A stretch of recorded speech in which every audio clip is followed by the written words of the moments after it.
Je réponds au nom de Barry Mamadou Kadialiou. C'est moi qui avais décidé de faire le trajet Conakry-Arabie Saoudite à vélo, histoire d'aller faire le pèlerinage. Alhamdulillah, j'avais quitté Conakry ici le 6 mai. En 20 jours, j'étais arrivé à Lagos, au Nigeria. Donc de Lagos maintenant à Abuja, j'ai fait 7 jours. J'avais prévu de faire 4 jours là-bas, mais le vélo est tombé en panne à plusieurs reprises, donc ça m'a retardé. J'ai fait 4 jours là-bas, 7 jours plutôt. En tout, j'ai fait 27 jours sur la route.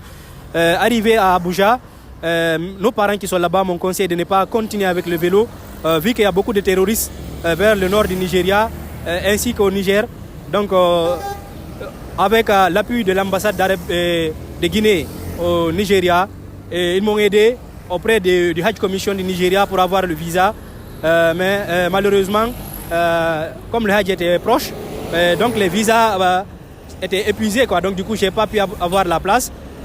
C'était un peu décourageant, mais j'ai patienté un peu. Après la fête, je me suis reposé au moins près d'un mois au Nigeria.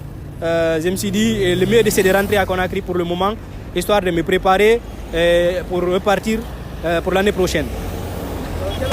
Du départ ici jusqu'à l'arrivée, je n'ai pas rencontré de difficultés, sauf une fois, ça c'est vers Abuja. Donc c'est un accident qui s'était produit, une moto avec une voiture, il y a un monsieur qui est décédé sur place. Donc les jeunes qui se sont révoltés, ils ont brûlé la voiture, ils ont commencé à casser les choses et un des gars est venu vers moi et il voulait retirer mon téléphone, chose que j'ai refusé. Donc il y a eu une altercation entre nous. Comme moi je n'étais pas connu dans la localité, les autres jeunes sont venus vers moi avec des bâtons, des cailloux, donc ils ont voulu s'attaquer à moi. Ils m'ont blessé un peu sur la tête, donc du coup j'ai eu le réflexe de courir parce que je ne pouvais pas les affronter, ils étaient une dizaine. Donc j'ai pu me sauver de là. Moi-même je pensais que c'était fini pour moi, mais Dieu m'a sauvé. Donc j'ai pu rentrer dans une maison et le doyen a pu régler les différends entre nous. J'ai pu continuer. À part ça, vraiment je n'ai pas croisé de difficultés.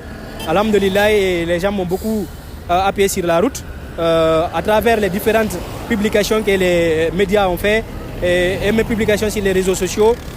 Les gens étaient informés et ça m'a permis de traverser les différentes frontières sans difficulté parce que déjà même les militaires étaient au courant. Chaque fois quand j'arrivais dans un poste de contrôle, eux-mêmes me laissaient passer facilement sans beaucoup de rigueur. Donc du coup, cela aussi m'a permis d'avoir le logement dans certaines localités. Parce que de Conakry à Abidjan, je connaissais la route et on me connaissait aussi. Mais à partir d'Abidjan, je ne connaissais personne, j'avais aucun contact. Mais grâce aux réseaux sociaux, les gens ont pu me contacter, me proposer des logements. Et dans les localités où je n'avais pas eu de logement, j'ai pris des chambres d'hôtel, j'ai pu continuer le trajet. Alhamdulillah. La personne qui m'a beaucoup marqué, c'est un Ghanéen que j'ai croisé vers la frontière Ghana-Côte d'Ivoire. Il réside en Côte d'Ivoire. Je suis arrivé dans la localité dans les environs de 20 heures. Directement, je me suis dirigé à la mosquée. J'ai effectué la prière. Après, tout le monde était rentré. Donc, il restait le muezzin avec un monsieur. Je me suis présenté à eux. J'ai dit que je voulais un logement. J'ai expliqué le motif de mon voyage. Le vieux m'a pris et il m'a envoyé chez lui. On a passé la nuit. Et le matin, il m'a offert 10 000 francs CFA. Après ça, chaque jour, il m'appelait.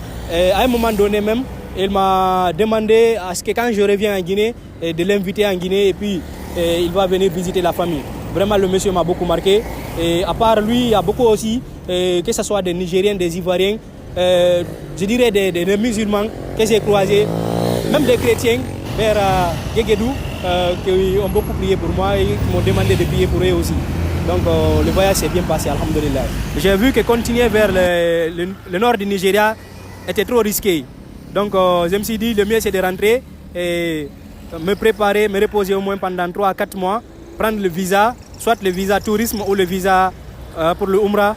Donc changer d'itinéraire, mais même passer par le Sénégal maintenant, la Mauritanie, le Maroc, l'Algérie, ainsi de suite, vers l'Égypte. Je traverse la mer Rouge et je continue vers la Jordanie et l'Arabie Saoudite. L'objectif reste maintenu. Seulement, je me suis dit, le mieux c'est de rentrer et puis me préparer, reculer pour mieux sauter en quelque sorte. Je remercie tous qui m'ont accompagné pendant ce voyage, que ce soit ma famille, les médias parce qu'ils ont beaucoup fait, surtout